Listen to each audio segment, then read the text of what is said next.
Screen पर second paper की books नजर आ रही होंगी आपको? जी मैडम। Yes sir. आ रही है ना? ओके। क्या नाम है पुस्तक का? भारत की राज्य व्यवस्था। भारत की राज्य व्यवस्था। ठीक है। और अंग्रेजी वाले स्टूडेंट्स के लिए इंडियन पॉलिटिकल सिस्टम। ठीक है। ये एक ही यस सर। बुक है, एक ही पेपर का हिंदी और अंग्रेजी वाला जो एडिशन है वो आपके सामने है। कंफ्यूज नहीं होना है कि दोनों बुक्स अलग अलग क्यों दिखाई दे रही है। जी और ये सर। दोनों दोनों जो बुक्स हैं वो बड़े प्रसिद्ध जो लेखक हैं इनके, उनके हवाले से हैं। आप जब भी रेफरेंस बुक्स खरीदना चाहें तो आप इनको खरीद सकते हैं। और जो यूनिवर्सिटी का हमारा सिलेबस है जीजीडीयू का, उसके लिए आपको बाजार में भी जो मार्केट में टेक्स्ट बुक्स अवेलेबल हैं आप उनका भी अध्ययन कर सकते हैं। लेकिन अगर आप हायर एजुकेशन में हैं तो इस बात का बड़ा ध्यान रखें कि हमें केवल एक बुक पर डिपेंड नहीं रहना है। वो समय अलग था जब हम केवल बुक पढ़ के पास हो जाते थे। अगर आज की तारीख में डीप नॉलेज नहीं होगा तो हम कहीं भी सरवाइव नहीं कर पाएंगे। और खास करके पॉलिटिकल साइंस जैसा विषय जिससे हमें बहुत सारा नॉलेज मिलता है, बहुत सी चीजें सीखने को मिलती है। और करंट अफेयर से जुड़े जितने विषय हैं, वो भी इससे संबंध रखते हैं। और चाहे कोई भी परीक्षा हो, राजनीति विज्ञान का जो सिलेबस है उससे प्रभावित हुए बिना वो परीक्षा पूरी नहीं होती है। तो इस बात का आप ध्यान रखें। जो भी रेफरेंस बुक्स आपको नजर आ रही हैं आप उनको पढ़ें, उनको खरीदें। आजकल कई सारे ऑनलाइन प्लेटफॉर्म भी अवेलेबल है। अगर मार्केट में नहीं मिलती है तो आप अमेजन है, फ्लिपकार्ट है, अदर जितनी भी ई कॉमर्स साइट्स हैं वहां से आप इसे खरीद सकते हैं। राइट। जी सर। तो ये भारत की राज्य व्यवस्था सर बुक है, सेकंड पेपर का हम लोग डिस्कशन कर रहे हैं। हम आगे बढ़ते हैं, सिलेबस पर आ रहे हैं। एक बार फिर से लोड करके कल से जहां हमने खत्म किया था। ठीक है। भारतीय राज्य व्यवस्था इकाई 1। जैसा मैंने आपको बताया था कि हम बात करेंगे इस बुक के अंदर सिर्फ और सिर्फ भारत की राज्य व्यवस्था की। और भारत की राज्य व्यवस्था की बात करने के लिए हमें पहले समझना पड़ेगा इसका इतिहास। और इतिहास में लिखा है संविधान का संवैधानिक विकास। समझ रहे हैं? तो जी सर। हमें अंग्रेजों के जमाने का जो दौर था जब भारत में राष्ट्रवाद चरम पर था और भारत के तमाम जितने उदारवादी या फिर उग्रवादी संगठन थे, जो उनके प्रमुख नेता थे, जिस तरह से उन्होंने अंग्रेजों के सामने एक कंडीशन रखी कि उन्हें देश छोड़ना होगा और उन्हें ये देश छोड़ ही देना चाहिए क्योंकि भारत आज़ादी चाहता है, भारत के लोग आज़ादी चाहते हैं और वो उससे किसी भी कीमत पर हासिल करेंगे। जिस तरह का माहौल था उसको देखते हुए अंग्रेजों ने भारतीयों को शांत करने के लिए, उनके गुस्से को कम करने के लिए कई प्रकार के अधिनियम ला करके एक तरह से भारतीयों को वर्गलाने का प्रयास किया। तो उससे पहले जो कुछ भी हुआ वो हमें इकाई 1 में समझना है कि भारत के अंदर भारतीय राज्य को स्थापित करने की दिशा में जो संवैधानिक विकास हुए वो कौन कौन से थे। अंग्रेजों के समय में उपनिवेश राज्य कौन कौन से थे, उनकी क्या स्थिति थी, ये हम इकाई 1 के अंदर राजनीति विज्ञान का सेकंड पेपर सेकंड ईयर के लिए पढ़ते हुए देखेंगे। जैसा कि मैंने कल आपसे कहा था शुरुआत में कि अंग्रेज भारतीयों के आक्रोश को कम करने के लिए 1909 में भारत शासन अधिनियम 1909 लेकर के आए थे, जिसको ब्रिटिश इंडिया एक्ट भी कहा जाता है। लेकिन 1909 पर्याप्त तो नहीं हुआ कि इससे भारत के लोग, भारत का जो आंदोलन था, जो मूवमेंट था देश को आजाद कराने के लिए, उसको अंग्रेज शांत करा पाते। तो 1909 और 1919 के ब्रिटिश इंडिया एक्ट के क्या क्या विशेषताएं थी, उसमें क्या क्या कमजोरियां थी, ये हम इसमें देखेंगे। इसी में एक द्वैध शासन का कंसेप्ट आया था। द्वैध शासन क्या था ये हम जब इसका सिलेबस देखेंगे, पढ़ेंगे तो अच्छे से समझेंगे। लेकिन 1909 की जो प्रमुख विशेषता कही जाती है वो द्वैध शासन ही कही जाती है, जो अंग्रेज भारतीयों के लिए लेकर के आए थे। दोहरी शासन व्यवस्था इसको कहा जाता है संक्षेप में। इसको हम देखेंगे। फिर इकाई 1 के अंदर 1935 का अधिनियम, जैसा कि मैंने कल भी आपसे कहा था कि इसमें भारत का जो वर्तमान संविधान है, ऐसा कहा जाता है कि 60% से ज्यादा भाग 1935 के अधिनियम से लिया है, अंग्रेज लेकर के आए थे। इसकी जो सबसे प्रमुख विशेषता थी वो थी प्रांतीय स्वायत्तता। जो इन्होंने स्टेट्स ऑटोनोमस कंडीशन भारत को प्रदान की थी, ये उससे जुड़ा सारा की सारा विषय हम इसमें देखेंगे। इसी के तहत भारत को एक संघीय स्वरूप का नाम भी दिया गया था। लेकिन 1935 के अधिनियम को भी हम अगर देखेंगे तो उस समय देश में राष्ट्रवाद चरम पर था और कोई भी नेता चाहता नहीं था कि किसी भी प्रकार की लुभावनी योजना का शिकार होकर के कोई भारतीय अंग्रेजों की हुकूमत की पैरवी करे या उसको बनाए रखने के लिए अपनी सहमति दे दे। तो 1909 का अधिनियम भी पूरी तरह से फेल साबित हुआ और 1935 का अधिनियम था वो भी भारतीयों को संतुष्ट नहीं कर सका। इकाई 1 के अंदर हमें पढ़ना है ये अंग्रेजी ट्रांसलेशन, जैसा मैंने कल आप लोगों से जिक्र किया था। तो साफ तौर पर जाहिर है इकाई 1 के अंदर जो हमें पढ़ना है वो भारत का जो संवैधानिक विकास किस तरह का रहा 1947 से पहले का, वो हमें पढ़ना है। और अंग्रेज भारतीयों को शांत करने के लिए जो अधिनियम लेकर के आए, उनका कितना प्रभाव भारतीयों पर पड़ा और उससे कितने संतुष्ट हुए, वो संतुष्ट हो पाए नहीं हो पाए, और नहीं हुए तो उसके बाद क्या हुआ, ये हम इकाई 2 के तहत देखेंगे। तो हम चलते हैं इकाई 2 की तरफ।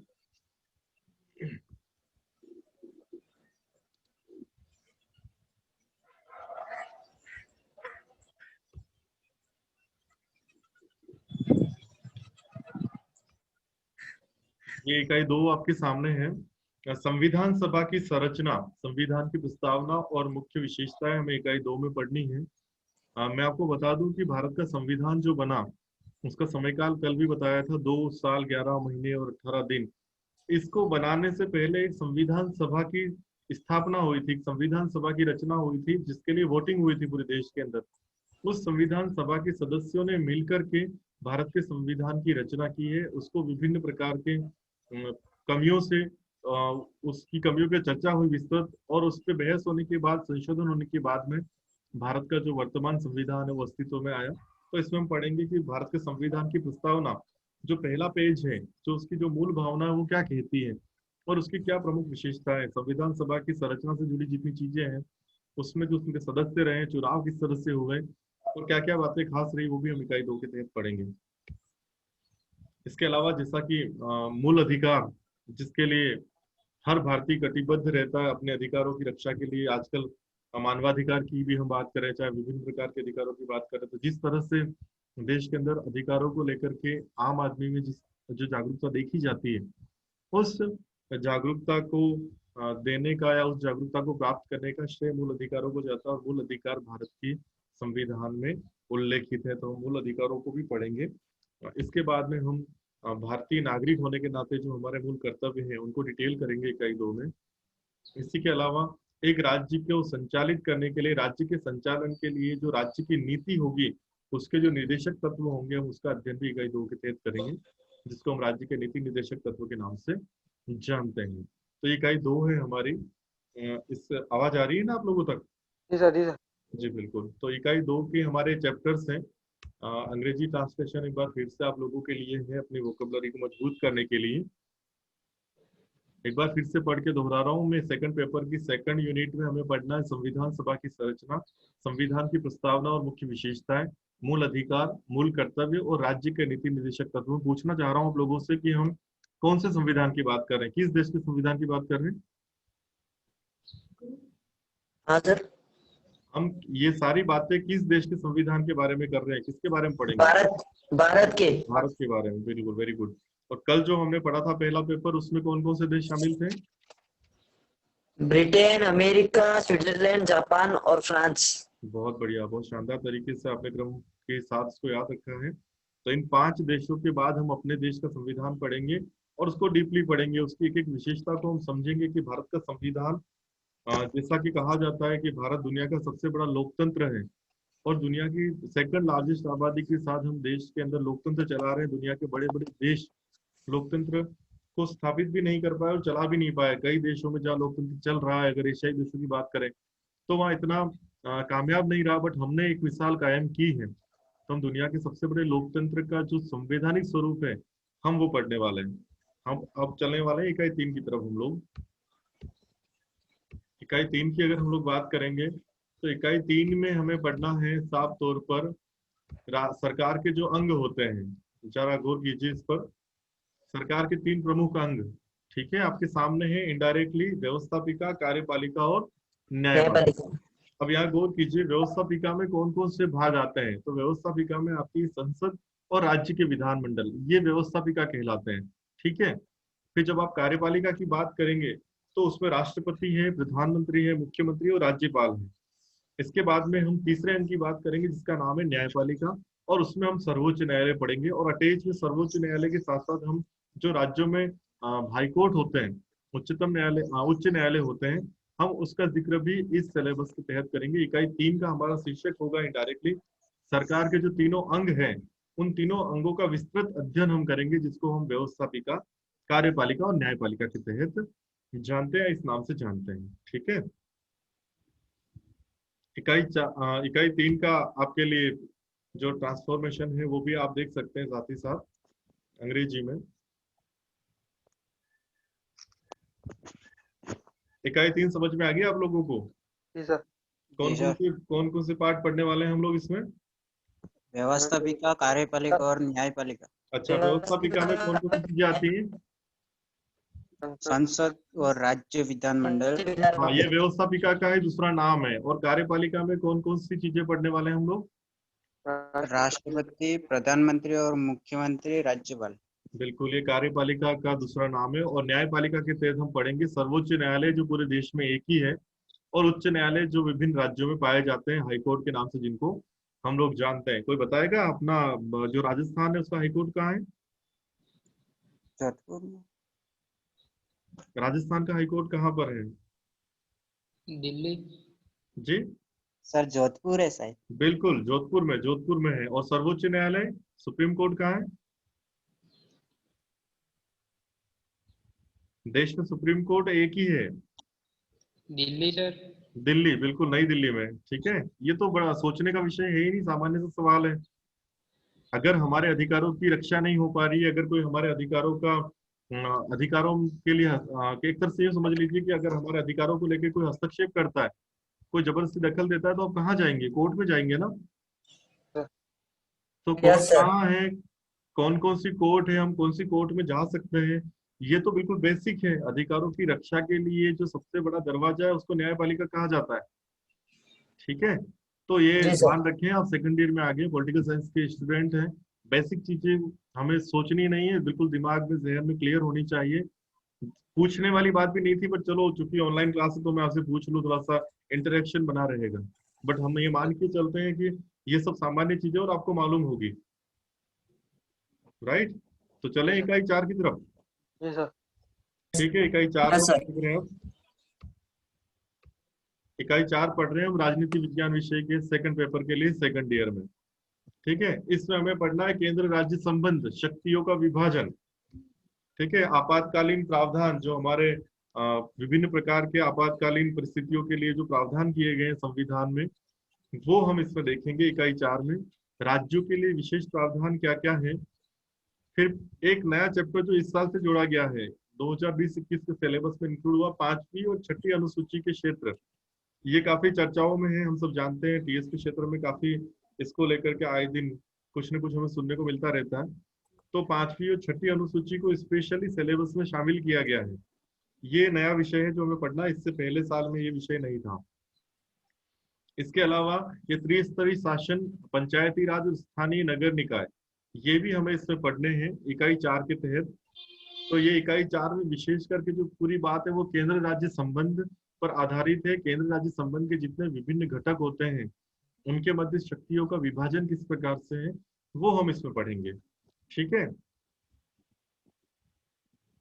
सुनाई दे रहा है? जी सर। इकाई 4 हम लोग देख रहे हैं, एक बार फिर से देख लीजिए। इकाई 4 का जो सिलेबस है वो केंद्र राज्य संबंध, शक्तियों का विभाजन। इसके तहत पढ़ना है हमें आपातकालीन प्रावधान कौन कौन से हैं, राज्यों के लिए विशेष प्रावधान संविधान में कौन कौन से उल्लेखित है, संविधान में उल्लेखित 5वीं और 6ठी अनुसूची का भावार्थ क्या है, उसको डिटेल करेंगे। और जो हमारे यहाँ शासन की त्रिस्तरीय व्यवस्था पाई जाती है, हम उसको समझेंगे। ये यूनिट 4 का होगा हमारा सिलेबस। और सेकंड ईयर के सेकंड पेपर की लास्ट यूनिट की तरफ हम लोग चल रहे हैं, इकाई 5। इसमें भी कई सारी चीजें जोड़ी गई हैं जो पिछले साल की तुलना में नई हैं, और थोड़ा से अलग उसको क्रम देकर के समझाने का प्रयास किया है सिलेबस के तहत यूनिवर्सिटी के विद्वानों ने। इकाई 5 देख रहे हैं, सहयोग की व्यवस्था, इसका हेडिंग है। और उसमें हमें पढ़ना है संघ लोक सेवा आयोग, जिसको हम यूपीएससी के नाम से जानते हैं। दूसरे नंबर पर हमें पढ़ना है भारतीय निर्वाचन आयोग, EIC। फिर पढ़ना है वित्त आयोग, जिसको FC के नाम से हम लोग जानते हैं। फिर पढ़ना है नियंत्रक एवं महालेखा परीक्षक, केग के नाम से जिसको हम जानते हैं। फिर अंतरराज्य परिषद हमें पढ़नी है। ये इकाई 5 का हमारा सिलेबस है। संघ लोक सेवा आयोग क्या होता है, सुना है नाम इस बारे में पहले कभी? जैसे राज्यों में RPSC होती है, सेंटर में पूरे देश के लिए एक UPSC का गठन किया गया, एक आयोग बनाया गया है, कमीशन है। उसका काम है देश में विभिन्न प्रकार की सिविल सर्विसेज की परीक्षाओं का आयोजन करवाना और उसके लिए भर्तियां करना या नियुक्तियां करना। जितने भी आपके IAS होते हैं ना, फॉर एग्जाम्पल कलेक्टर्स, वो सब UPSC के माध्यम से आते हैं, RPSC के माध्यम से नहीं आते। पूरे देश में संघ लोक सेवा आयोग एक ही है। भारतीय निर्वाचन आयोग, ये तो सामान्य सा शब्द है, EIC कहते हैं, इलेक्शन कमीशन ऑफ इंडिया। इसका क्या काम है?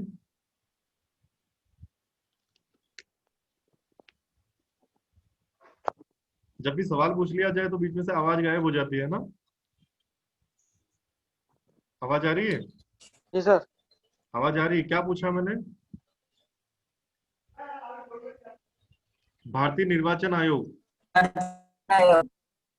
हाँ मैं समझ सकता हूँ, हलो होगा ही अभी तो।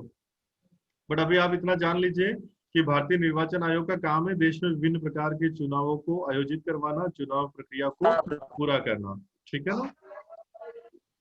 वित्त आयोग होता है उसी प्रकार से। फिर नियंत्रक एवं महालेखा परीक्षक केग होता है, जो देश के अंदर तमाम प्रकार के जितने भी जो वित्तीय लेन देन है उनकी समीक्षा करता है, उनकी जांच करता है और रिपोर्ट पेश करता है। और अंतर्राज्य परिषद, ये हमारी इकाई 5 की प्रमुख शीर्षक होंगे जिनको हमें पढ़ना है। इस तरह से आपका सेकेंड ईयर का सिलेबस यहाँ पर पूरा हो रहा है। और अब हम जैसे ही अगली हमारी क्लास लेंगे तो हम सीधे टॉपिक पर आएंगे। हम सीधे सीधे तौर पर पढ़ेंगे पहला पेपर और उसका पहला पार्ट, जो कि ब्रिटेन के संदर्भ में है। संविधान को समझते हुए हम पहले पार्ट को शुरू करेंगे। आज जो सिलेबस बताया उसमें किसी को कोई कंफ्यूजन हो तो बताएं, कोई जानना चाहते हैं?